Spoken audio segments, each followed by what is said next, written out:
ဒီအမျိုးသားဟာမင်းသမီးတယောက်လိုချောမောလှပတဲ့အမျိုးသမီးတူနဲ့လက်ထပ်ခဲ့ပေမဲ့တညတာအတွင်းမှာပဲသူမဟာသူ့ကိုဒေါ်လာ3 သိန်းခန့်အကျွေးတင်အောင်တွန်းပို့ခဲ့ပါတယ်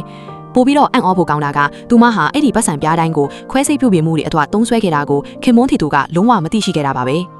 အလှအပပေါ်ဆွဲလန်းမှုဟာယူးဆွဲရက်လောက်အောင်ကြီးထွားလာခဲ့တာဖြစ်ပါတယ်။သူမအတွက်တော့အလှအပဟာအကြီးမားဆုံးအရင်နေပါပဲ။သူမဟာချမ်းသာကြွယ်ဝခဲ့မိသားစုကနေမွေးဖွားလာခဲ့ပြီးအိမ်မှုကိစ္စတွေကိုလုံးဝမလုပ်ဖဲကြီးပြင်းလာခဲ့သူပါ။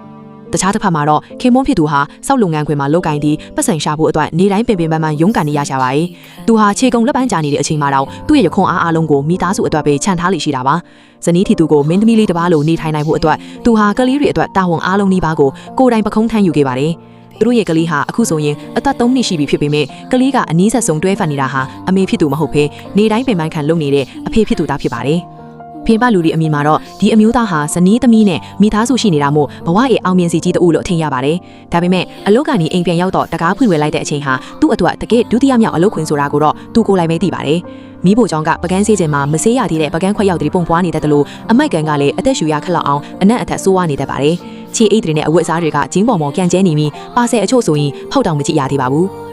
နှုတ်ပတ်တီတီတိုင်းအိမ်ကိုတန်ရှင်းရေးတစ်ချိန်မှမလုပ်ရသေးပါဘူး။သူကဇနီးတဲ့ကိုညှင်းသားစွာတတိပေးဖို့စူးစမ်းခဲ့ပေမဲ့သူမကတော့ယုံကြည်မှုအပြည့်နဲ့ငါဘဝမှာအိမ်မှုကိစ္စဆိုတာတစ်ခါမှမလုပ်ခဲ့ဘူး။အဝတ်အစားတွေညစ်ပက်သွားရင်လေငါကလွှင့်ပစ်ပြီးအစ်စ်ပဲဝယ်လိုက်တာလို့ဆိုပါတယ်။ကလေးအထွတ်အစားစာချက်ပြုတ်တဲ့ဒဲအိုးမှာပဲစီကြီးတွေအထက်တက်နေတာကြောင့်မူလအယောင်ကိုတော့မညီငါတော့ပါဘူး။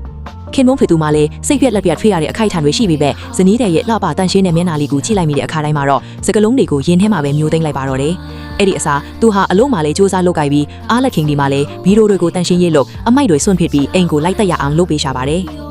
ပို့ပြီးတော့အံ့ဩစရာကတော့ဇနီးဖြစ်သူကနောက်ပိုင်းမှာသူမကအမှန်တော့ကလေးတွေကိုမနစ်သက်ဘူးလို့ဖွင့်ဟဝန်ခံခဲ့တာပါပဲ။သူမမှာမကြခင်မှာ ADHD ရှိနေကြောင်းယောဂအဖြစ်ထွက်ရှိခဲ့ပြီးသူမကအိမ်တန်ရှင်းရေးမလုပ်ချင်တာမဟုတ်ဘဲဘဲကနေစလို့ရမလဲမသိတာကြောင့်သာဖြစ်ပါတယ်။ခင်မွန်ဖြစ်သူကတော့ဒါကိုနားလေပေးဖို့ရွေးချယ်ခဲ့ပြီးသူမကိုဘာမှအဖြစ်မတင်တော့ဘဲအရာရာကိုတစ်စိတ်ပို့ပြီးတော့တာဝန်ယူပေးခဲ့ပါတယ်။